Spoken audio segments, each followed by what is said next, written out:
beautiful morning. Glad you could join us right here on TV47's Morning Cafe Show. My name is Linda Alela. It is always a pleasure to have you join us. And we take a look at events that took center stage during the Mashujaa Day celebrations. So much happening. Most of the leaders coming out to talk on matters cohesion, to talk on matters change, to talk matters inclusivity. Majority of them affronting the aspect of the change of constitution, and others equally on the same breath going against the same, saying if it is going to be about creating positions for people, then unfortunately that is not what it should be. But the clarion call is that it should be an inclusive discussion from the DP, saying that every other Kenyan should be allowed that chance to ponder and equally weigh in their sentiments on the same. The BBI, which is the outfit that is set to take us or not take us for a referendum, is set to be presented to the president and finally to the people as the nation waits with bated breath. What next, or what will be happening? Of course, this and more political events of the week that we'll be pondering on right here on Morning Cafe. Welcome on board. It is always a pleasure to have you join us. Also later, we'll be discussing matters innovation right here on the show. So welcome on board and ensure that you're part and parcel of the conversation. Hashtag Morning Cafe at Linda_Alela TV47KE. Like I said, the show begins right now. So let's keep tweeting, let's keep sending those messages as we proceed. And to pick it up from yesterday, as we argued, President Uhuru Kenyatta has yet again said that this time for constitutional change, addressing the 57th Mashujaa Day celebrations that was in Kisii County, Gusii Stadium, and the president blamed the current constitution for the tough times that we are having, actually, the aspect of lack of inclusion and so much so. So we'll be picking up that particular story as we see how this event unfolded. As President Uhuru Kenyatta on Tuesday led the nation in marking its 57th Mashujaa Day celebrations, the head of state commended efforts by healthcare workers in taming the spread of the coronavirus pandemic since the first case was reported on 13th March. The president paying tribute to various health workers who have unfortunately succumbed to the virus while on the front line in the COVID-19 war for the past 7 months. In particular, I want to give special mention to our departed health workers. Their memory will forever be engraved on our hearts. These brave souls paid the ultimate price, and like our founding fathers, they teach us that heroes are ordinary people who are made extraordinary by unusual circumstances. President Kenyatta also heaped praise on youths in the country for innovating digital solutions to problems that the country has grappled with for years. Kenyatta citing 3 university students, Michael Malombo Moisakenyi and Ken Kioria Gishira from the Jomo Kenyatta University of Agriculture and Technology, as well as Roy Alela from the University of Nairobi, who this year bagged Global Innovative Awards. While the former came up with a robotic weeding machine, the latter has invented smart gloves that auto-translate sign language into speech. But the young people who embrace the positive and the possible will emerge heroes and makers of things. So therefore, a good starting point for all our young people is to look for a problem and solve it. And despite political tensions seemingly running high in the country each passing day, the president further called upon Kenyans to remain peaceful, adding that no one is bigger than the country. It is very easy to lose a country. And as your 4th president, I need to remind you that you will have a 5th, a 6th, and even a 10th president. But you have only one Kenya. Up to 210 Mashujas were feted on Tuesday for their exemplary efforts in this year's Mashujas edition. President Uhuru Kenyatta today led Kenyans in marking the country's 57th Mashujaa Day celebrations with the nostalgic pomp and color that has been missing in all national events throughout the year. David Muthoka, TV47 at the Gusii Stadium in Kisii County. Workers, now let's cross over to that particular one of Matters BBI.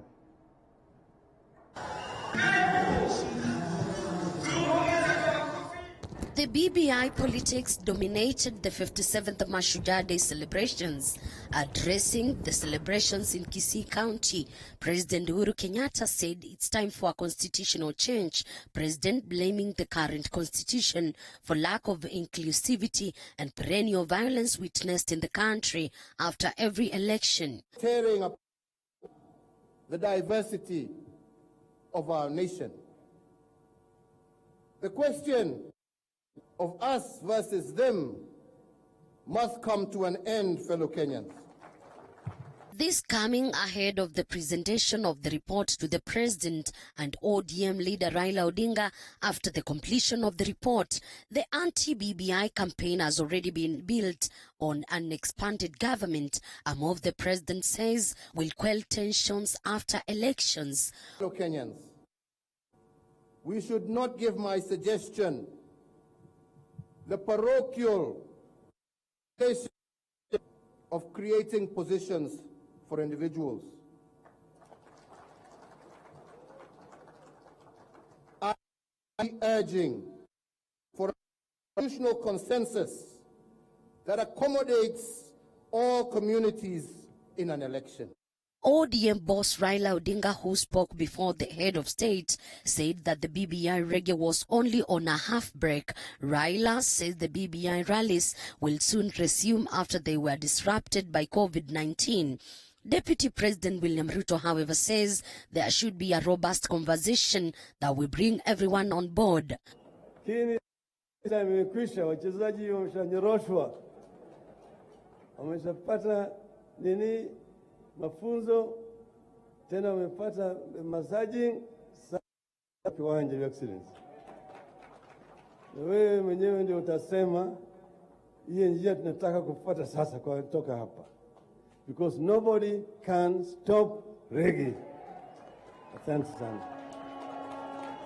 My friend, the former Prime Minister, told us about the reggae, which is fine, but I guess we will have a robust national conversation, bring everybody on board. The BBI report is likely to be released anytime from next week. Elizabeth Mutiko, TV47 Nairobi. And Kenyans will soon receive their Huduma number after close to 2 years of waiting in the dark. This is after Interior Cabinet Secretary presented the first 10 samples of the Huduma number to President Uhuru Kenyatta during the Mashujaa Day celebrations in Kisii. Take a look. Kenyans will soon receive their Huduma number cards. Presenting the first 10 samples of the Huduma number cards to President Uhuru Kenyatta and First Lady Margaret Kenyatta during the Mashujaa Day celebrations in Gusii Stadium in Kisii on Tuesday, Interior Cabinet Secretary Dr. Fred Matiang'i said that the cards, which are expected to replace the national identity cards and e-service provision, will be rolled out once the National Assembly finalizes on the appointment process of the Data Commissioner. You and the First Lady will be the first recipients of the Sambo Huduma card, which we hope to be rolled out as soon as the appointment of the Data Commissioner as directed by the High Court. The appointment of the Data Commissioner has taken a little over a year since July last year, when Parliament passed the proposed Data Protection Bill 2019 into law to create the post. On Tuesday last week, President Uhuru Kenyatta nominated Immaculate Kasait for the Data Commissioner position. Kasait is set to face the National Assembly for vetting on Wednesday this week. If approved by Parliament, Kasait will be Kenya's first ever Data Commissioner, serving for a non-renewable 6-year term. Addressing the nation during the Mashujaa Day celebrations, President Kenyatta said that the Huduma number will help Kenyans to easily access government services, further urging the parliamentary leadership to do their part in approving Kasait. Na sisi kama serikali tuko tayari kuanza sasa kupatia Wakenya kadi zao za huduma na ndio waweze kupata hizo huduma zao either online kwa njia rahisi, na ile laini kubwa tulikuwa tunapanga kila wakati katika maofisi ya serikali iishe, badala ya masaa ya kupanga laini mtu akitafuta huduma awe anaendelea na biashara yake, anafanya mambo yake pahali alipo na anapata huduma yake kupitia hiyo kadi. Kenyans have in the recent past been skeptical about the reasoning behind the issuance of the Huduma number, and it is now just a matter of time until its efficiency is put to test. Musa Salah, TV47, Nairobi. And it was a colorful event down there, of course, marked with traditional and contemporary dances. Let's take a look at how interesting and, entertaining the event was.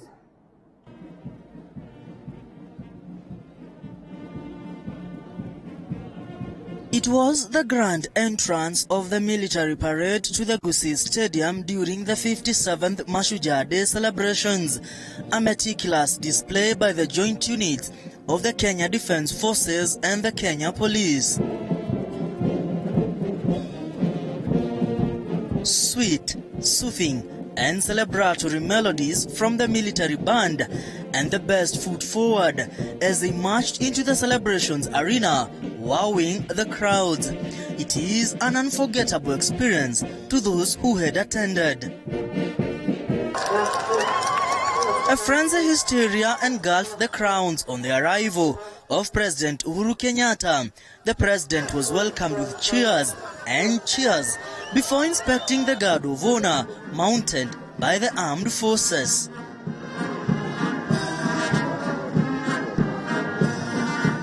The celebration stood out from the traditional Gusii prayers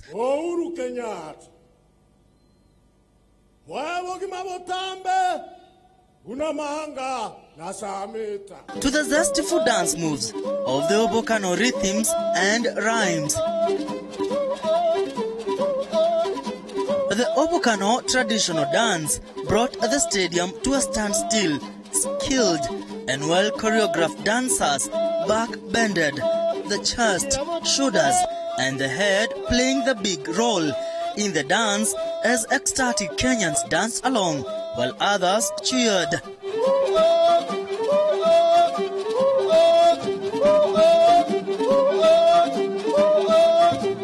President Uhuru Kenyatta and other leaders enjoying every moment of the entertainment, joining thousands of Kenyans in singing along songs that praised Kenya's heroes and heroines.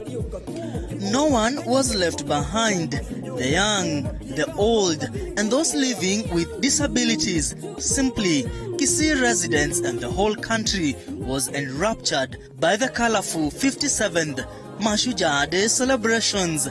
Mwangi Maina, TV47, Nairobi.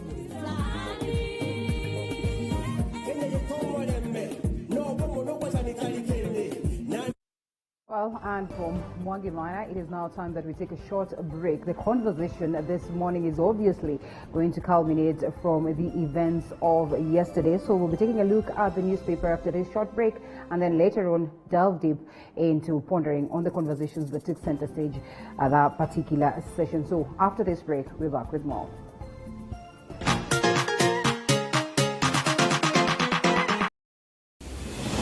Kila siku ya Jumatano tunazungumza, tunaulizana na tunajuzana masuala ibuka ya kisiasa. Uhuru is not in Kirinyaga.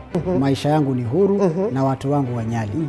Tulivunja vyama vya URP na TNA na vyama vingine tanzu, ndio tukaunda chama inaitwa Jubilee. Mijadala komavu kuhusu yanayokuhusu, na zaidi ya yote tunakupa nafasi kumfahamu kiongozi wako katika kipindi Mfahamu Kiongozi. Yako kama mtoto ilikuwa gari. Mimi nilizaliwa, sasa najuaje maisha ilikuwa wakati namuuliza maisha. Kwanza ilikuwa tu ni jaribu kabisa kufikia pahali ambapo nitafika Nairobi.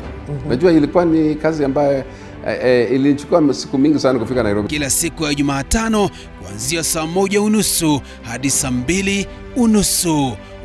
Ungana naye Elizabeth Mutuku, usikose.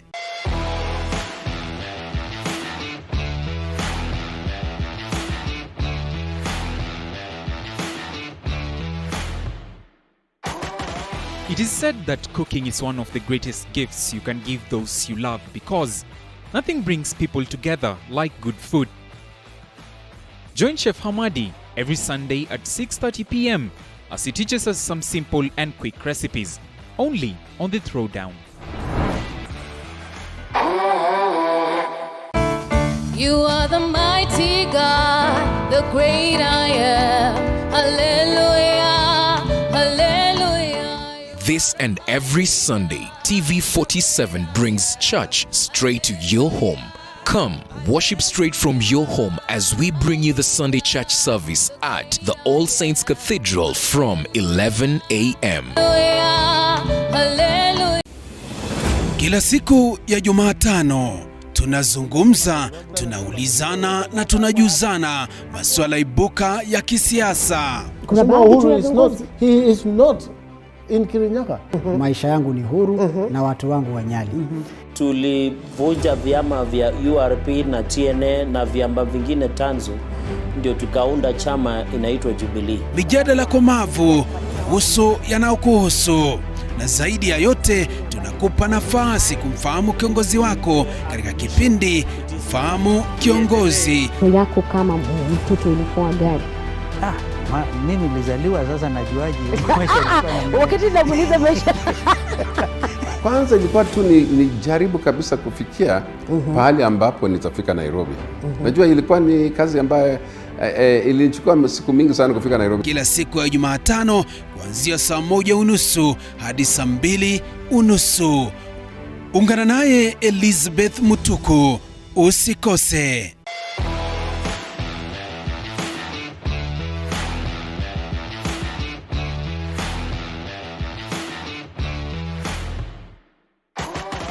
It is said that cooking is one of the greatest gifts you can give those you love, because nothing brings people together like good food. Join Chef Hamadi every Sunday at 6:30 p.m. as he teaches us some simple and quick recipes, only on The Throwdown. You are the mighty God, the great I am. Hallelujah, hallelujah. This and every Sunday, TV47 brings church straight to your home. Come, worship straight from your home as we bring you the Sunday church service at the All Saints Cathedral from 11 a.m. Kila siku ya Jumatano tunazungumza, tunaulizana na tunajuzana masuala ibuka ya kisiasa. He is not in Kirinyaga. Maisha yangu ni huru na watu wangu wanyali. Tulivunja vyama vya URP na TNA na vyama vingine tanzu, ndio tukaunda chama inaitwa Jubilee. Mijadala komavu kuhusu yanayokuhusu, na zaidi ya yote tunakupa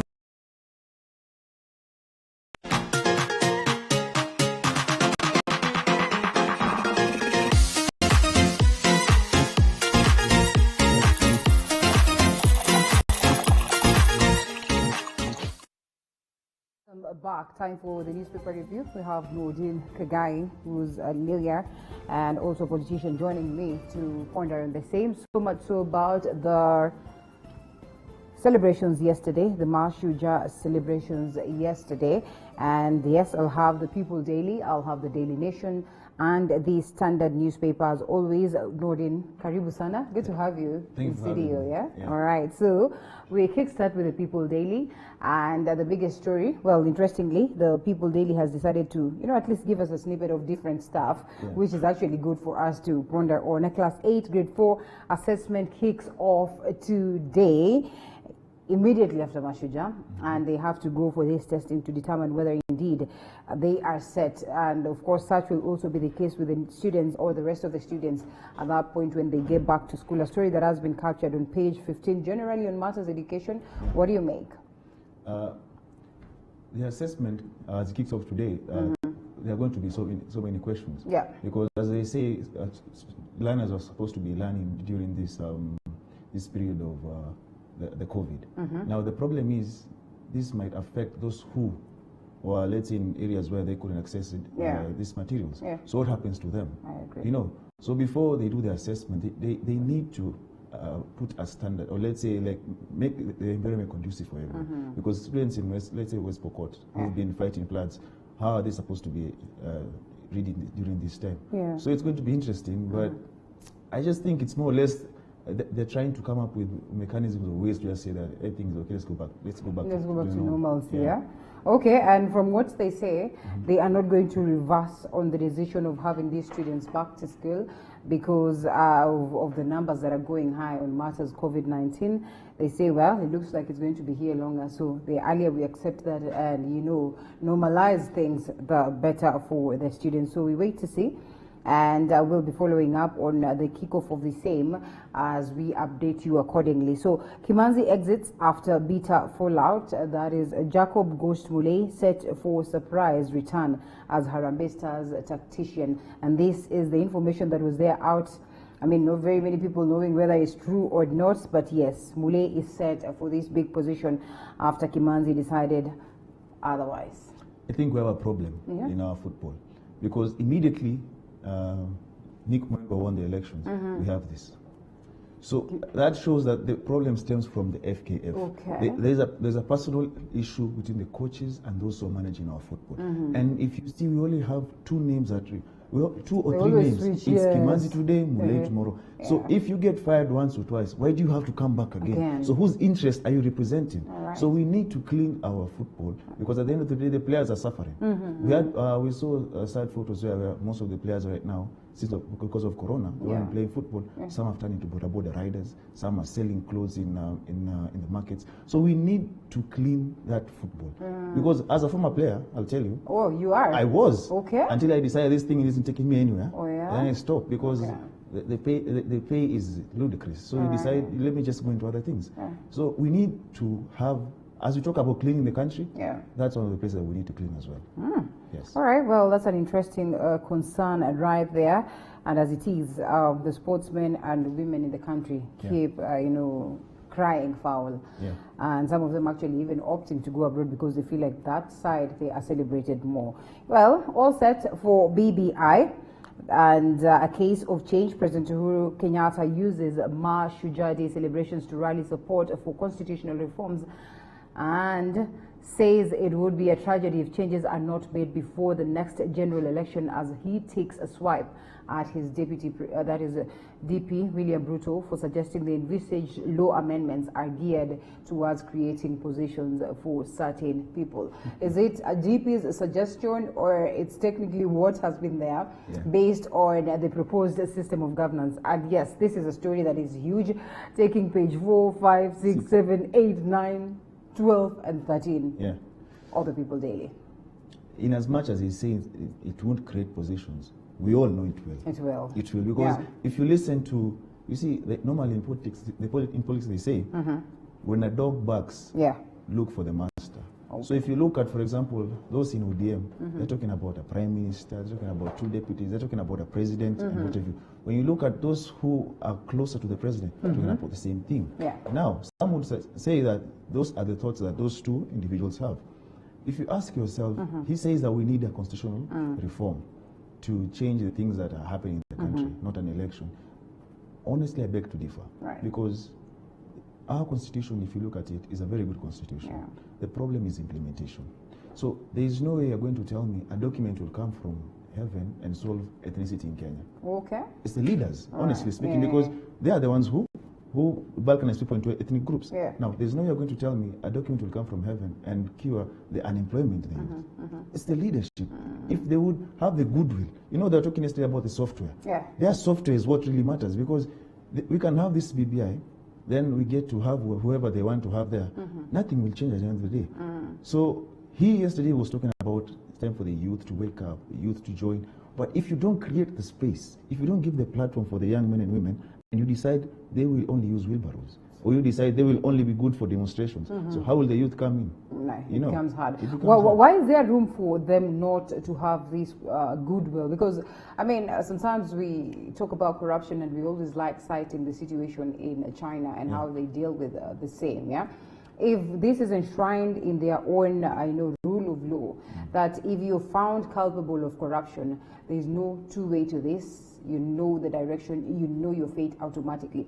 And they've been able to live by this. Is it to say that the leadership down there is really so much, honest and, of course, with that goodwill of seeing to either the laws of land are upheld? And why is it that we leave loopholes for our very own leaders to go against the rule of law, to go against the constitution, and they still, are able to get away with that? The problem is, I believe there's corruption everywhere in the world, but our level is just on another new level.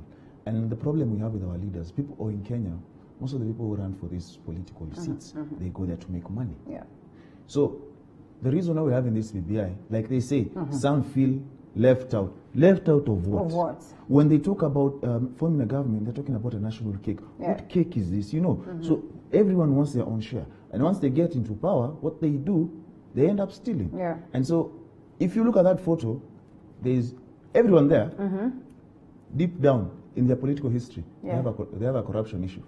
Everyone there, if you look at them, there are allegations. So it reminds me of that photo that was once there, of Kenya's problems in one photo. Yes, exactly. So you see, so all of them have an issue, all of them. So when they want to solve whatever they want to solve, they should start by solving themselves first. Okay. Yeah. Okay, well, that's interesting.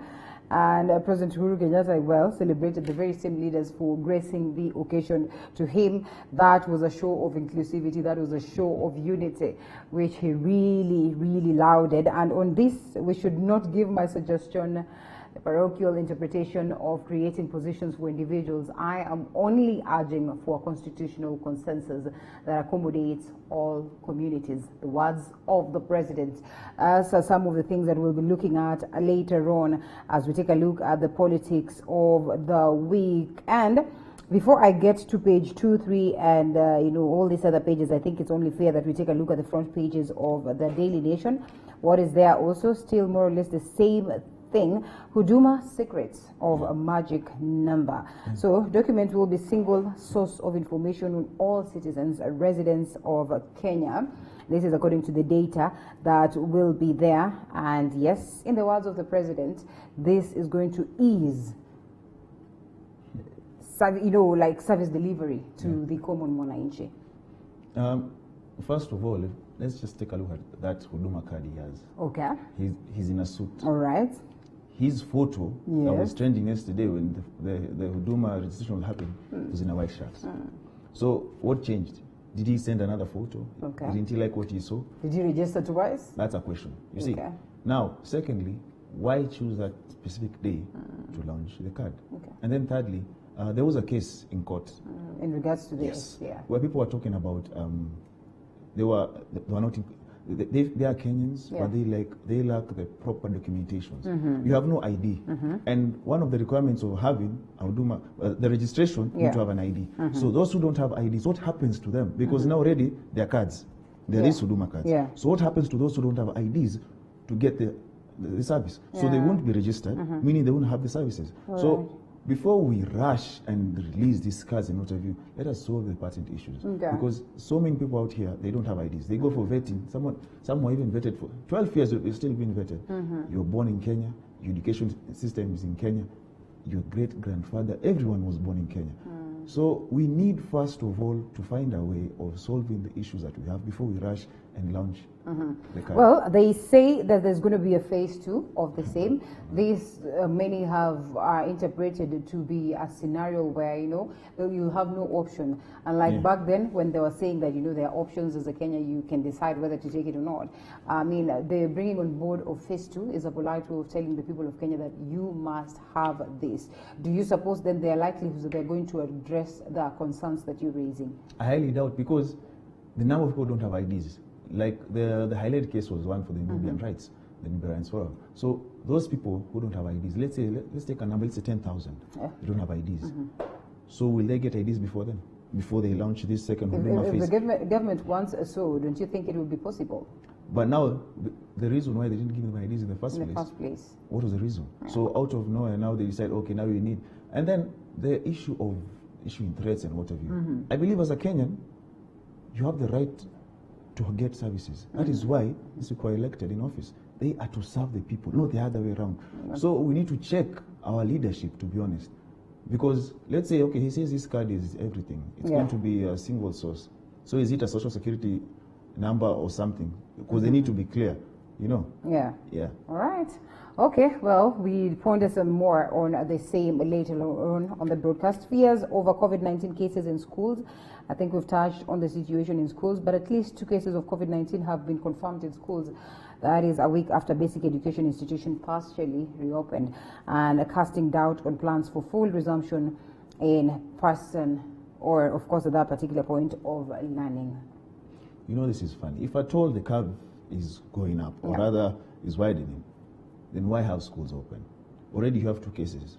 And you're saying the schools must stay open. So they're not telling us something. Do they have donor funds they have to use? You know? Or are they seeking donor funds? Is the second wave real? Because if it were real and you're leaving your children, that's the future generation, and you're risking their lives. Are you really a government for the people, by the people? I highly doubt. So they need to be honest, and we need to know if at all they're seeking funds, or if at all the second wave is real. Okay, well, all right. Well, that's pretty much unfortunate, but like I said, the leaders maintain that, well, we'll still have the students because, yes, COVID is here to stay longer. What missing thicker trade told mother Dett's marital woes weighed him down. Oh, God. 1, crimes of passion, you know, marital wars, and this disappearing of tycoons and disappearing of people that you know well are in relationship with people who also in a way or two they are also not in good terms with. I mean, it is a case that is rising by the day. Yes, and that talks more or less more about the mental health of people, you know. People are going through so much. There are so many economic problems. The stability in the country is just wrong, and you see your leaders are focusing on the wrong things. The focus is on a BBI, the focus is on 2022, while you have a year and something to implement and do certain things. So that is bound to weigh on people. And you know, some people are not strong mentally. Some will get fired, let's say, for example, and commit suicide. People are different. Others, you know, like they were saying, the number of, I have a friend of mine who's an advocate. He's saying the number of divorce cases is done thanks to this corona period where you have to stay indoors with your spouse for a while. You see, so we're in a weird space. I just hope things get better. Yeah, indeed. It is weird for that matter. And also the deaths, you know, just talking about the fact that you know, Fuliza alone is getting a kill out 420-something billion. Do you know what that means? That is huge, man. And that is one company making all that money. And you ask yourself, the government is nowhere to regulate this, you know. All these debts and the number of funds they received, which we don't know, they never accounted for anything. You know, even if okay, you're telling people stay at home. There was a cartoon. You're being told stay in the house, sanitize, wear a mask, as they squander the funds. They're squandering the funds. It doesn't make sense, you know. At all. Well, a story captured on page 11, crimes of passion. If not crimes of passion, then the mental issues that Nordin speaks about, they are weighing people down, most of the men actually. The research shows that men are at another level in this, and if it is not addressed, as you rightfully put it, we might end up regretting where it lands us. Jumwa vows to bounce back. murder and Member of Parliament to take plea tomorrow. You know, Jumwa, by virtue of her associated with whoever she's associated with, yeah, she's, you know, they say they're now saying corruption cases in Kenya are weaponized towards certain people. Now, she doesn't make things easier for herself. Yeah. Because something like this case, she would have avoided. Because what happened, what transpired, if she didn't go to that meeting, she wouldn't be where she is right now. And it's sad because when you look at our leaders in Kenya, people talk about leaders. We find corruption cases. There's that one. There's the Babu one. There's so many, and it's weird because we have the article on leadership and integrity. If we were a serious nation, such a person should not even be in office. Because we end up electing clowns. That's a clown, you know. Right. So if every other day we have something new about you or another leader, and it's just, it tarnishes the image of the state office you're having, you know. So I think as we approach 2022, we as Kenyans need to sit down and have a conversation with ourselves and ask ourselves, what do we really need? Do we need clowns, or do we need people who are there to serve us? Yes. All right. Constitutional right, bails, bonds, you know, anticipatory orders, and all this. What are they doing to justice? You know, they are right, like any other right, because you can't be denied bail. Because once you're being accused, that doesn't mean you're guilty. They have to prove that. Right. So that's why we find instances where people are released on bail. And you see, when bail is given, it should be reasonable. So the word reasonable there depends on the court. What is reasonable? So they look at your case and then they decide what's reasonable. But now we have instances where some people are saying that their cases are purely weaponized because they have certain stands different from certain people.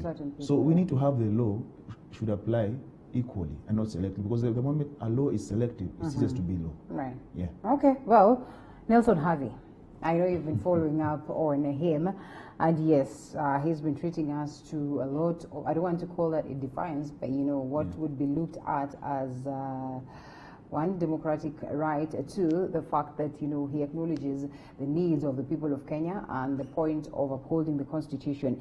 And he's been out here trying so hard to defend the Constitution. This on a different breath. There's this particular decision that, you know, he was vouching for, advocating for, that stirred up controversy in LSK. LSK chairperson Nelson Harvey defends his decision to sack the society's CEO. He says 9 council members who have opposed the action are being insincere. What we have is a really dirty scene. Because, you know, Harvey, you know, before Harvey there was Allen. Yes. Now, Allen wasn't as, let's say, as vocal as Harvey, exactly. So Harvey is, in one way or another, is trying to make a name for himself. All right.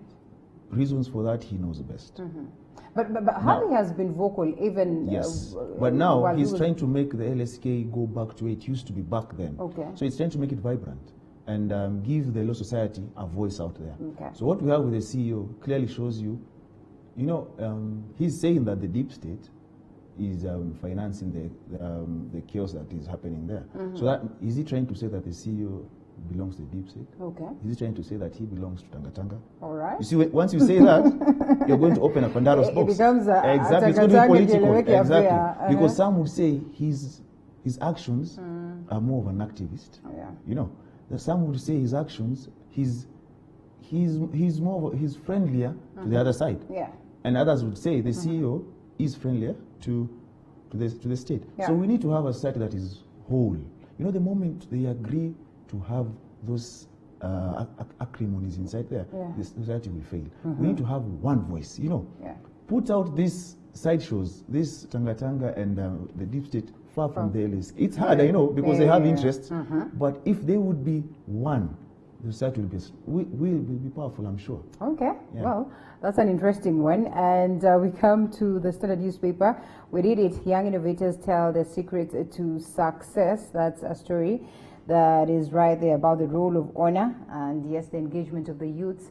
A story that has been captured on page 3. That's an interesting one. I don't think we need to ponder on the same.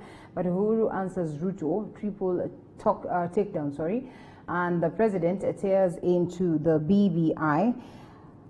Critics terming a narrative by the DP as, of course, that one that is probably pushing for initiative or telling Kenyans that, you know what, this initiative is all about creating posts for a few simple or a few leaders, which he says is not the case. Now, officially, well, as it has always been, you know, it looks like, yes, it's a battle of titans, yes, and, you know, Ruto for 8 and the others, Ruto not for 8 and the others for 8. Yeah. But just to note what it is that the DP said yesterday. I don't know how you looked at it and the argument that, you know, probably many thought he would speak so much about the BBI, but he summed it up in just one simple statement by saying that, you know, he hopes that even as the reggae drum beats are back, it is only fair that it's going to be an inclusive conversation. Yeah. I believe, you see, that's true. Because, for example, when you talk about inclusivity, now you can't say Wetangula, Mudavadi, Raila, Kalonzo, Uhuru, that is inclusivity minus him. If there's a photo or there's a video where they are dancing and the DP is a step behind, he's just clapping, and that shows you there's a problem. If at all, it's all about him. There's no inclusivity without the deputy president. Okay. Because in the presidency, there's no president without a deputy. So they come together. So they should address the issues that he has. You know, he has reservations, obviously. And so he feels like a lone ranger. And that's why he says we need to have a national and honest conversation. So let's talk. If you're talking about changing certain things, let's discuss why. You know, let's not bulldoze. That's what he's trying to say. Because he's saying there's bravado on the other side. Because, you know, Raila Odinga said reggae is back. It was on halftime, and it's going to happen. And you could tell that that's more or less him saying nothing. If you don't like it, that's your problem. And then he differs from that. And that's why he was straight to the point, I believe. Because if we want to have an inclusive nation, put everyone together. Let's talk about it. And you know, and I doubt the president can solve the unity of the nation. And behind there, he has the deputy and his party fighting. Charity begins at home. All right. I'm curious. The DP seems to appear as though he's really, or his utterances or his mode of campaign is so resonating with the people. You see, that's very true because they think they know what the people want. Okay. But sadly, if you ask someone who hasn't eaten for 2 days or 3, has been sacked, has debts from here to Timbuktu, and you ask him, what do you think about the BBI? They won't even care about the BBI. They want to know what do I have? What do I make of my next meal? You know. So the DP has gone, and I think he has done a research or something. But is it for the people? Is he genuine? Now that's the question, you know, because some would argue 8 years in office. It's the same thing as the president. He was the other day in Miami. He was happy showcasing the young men and women who have done the good job. Now some would argue, if you did that from day one of your presidency, where would the youth be? Just a few, just a few people. If from day one, if you did that in all sectors, not just innovations, go to sports, you know, go to education, you know, if he did that, where would we be? So, in as much as everybody now is talking about the youth, everyone is, let's talk about the youth, you know, but really, who really cares about them? That's the question. All right, speaking of the youth, that's a story that has been captured on page 3 of the Daily Nation. Uhuru to the youth, follow your dreams. Do not relent, do not look back, do not be, do not chicken out, do not be cowed in any way, eyes on the prize. Remember the other week we talked about there's a revolution coming, a youth revolution. And it's everywhere. Look at Nigeria. Nigeria is bad, by the way. We'll wind up on that as we take a look. Look at Nigeria. Look at Congo. Look at Cameroon. Now, these things are in the Arab world. There's the Arab uprising. The young men and women are the ones who did that. Now, we've changed the conversation. Now, finally, the youth can be talked about. He was saying yesterday, be ready to sacrifice. Those who came before you, they sacrificed even their own lives to get to it. But now the question is, are you willing to give the youth a chance? When a youth come together and speak in one voice, they will make sure they divide them, you know. Yeah. So if they know that it's time the youth wake up, and they know the revolution is coming, but now the question is, will they allow it? Yeah. And everyone seems to act like they care about the youth. The DP is giving us wheelbarrows, all right? That's his That's his way of that's his caring. way. Uhuru is telling us, ready to sacrifice. How? That's the question. Raila is saying, don't take wheelbarrows. So what do we take? The rest, we don't know what they're saying. Okay. Now, so the question is, who really cares? And I believe the only person who cares about the youth is the youth themselves. Because no one will ever give you the space you want. Yeah. You have to take it. And how do you take it? You come together. Put aside selfish interests. Put aside greed. Put your country forward. And everything you want, so long as your country is forward, everything you want, you will achieve. Because once you take care of your country, the system will be good for everyone. And you will achieve whatever you want to achieve. So we should rise up. And since they want us to take up opposition, to take up positions, Right. we will. Why not? Okay, you have mentioned Nigeria and really have been following up the events there. And while we might look at that as a revolution, it is heartbreaking, it is heart-wrenching to see the pictures, the videos from there, the utterances, the bitterness that is within these people. And we always say that, yes, amani haiji ila kwa ncha ya upanga. But remember, this upanga comes along with us destroying everything that we built. The animosity, the rage that is in Nigeria today. I don't know whether you've been able to see some of I've this. seen. And I've seen and I've listened to clips from leaders. And remember, this is a country that is still struggling with talks of secession, where there is a Biafra that wants to exit and go their way before they feel like they've been marginalized for a long time. And on this other side, it's a different conversation. And now we are talking about police brutality. Yes. You know, that thing brutality started in the US. And everyone now is seeing that the police that most countries have are not utumishi kwa wote. You know, it's more or less like tumishi to themselves. Now, in Nigeria, it's sad that they even have a president. He's more or less like an example of president, because there is no way you'd watch your people die each and every day. When people march, listen to them, because before they started to march, there was an issue. And I believe as the African Union, it has failed Nigerians. It has failed the Congolese, because the Congolese, the Cameroonians are suffering from the Anglophone crisis, you know, but because the French are still controlling them. So the AU, sad thing about the AU, the biggest financier is France. So as Africans, we need to ask ourselves where are we headed to, because those who fought for independence, the Pan-Africanists, they never fought for independence for us to go back and start killing each other. Because if that was the case, we'd rather still be under colonization. All right. Well, it is unfortunate. I think we're going to have a special session just to look at what is happening in Nigeria and most of the other African countries that continue to struggle. Of course, South Sudan, the world's youngest nation, trying to struggle to get themselves to that point of stability. As we get to wind up, we have a minute or so. The cartoon editions. Mheshimiwa, something for us to eat on Mashujaa Day. Mheshimiwa is at another level, man, and it's a reality anyway. Yes, and that's how they've reduced the citizens. They want you to. They believe in the philosophy: impoverish them, to use them. The moment they empower you, it's like what the president is saying, empower the youth. They would never do it, because once you empower them, who are you going to send to the streets? Nobody. Because when they want a man on Monday, and everyone is busy, 500 will do it. You'll call your kids. That's what they should be doing. But now, they impoverish the young men and women. They give you, if I give you 1,000 today, and I disappear for 5-6 months, will you be eating the same 1,000? So that's what they want. And it's sad. Okay. Well, why we succumb to the same, I do not understand. On the Daily Nation, nobody can stop reggae. It is on. That's it. I think we've spoken about this. And yes, the cartoon edition speaks volume about this. Thank you so much, Nordin Kagai. That's where we get to wind up this session of Newspaper Review. It was great having you this morning, and for the first time you came to studio. Thank you for having me. So much. He's an early bird. He made it here very early. By the time I was here, he was also here. So that's something that we need to note. Asante sana. And let's leave you with a spoken word.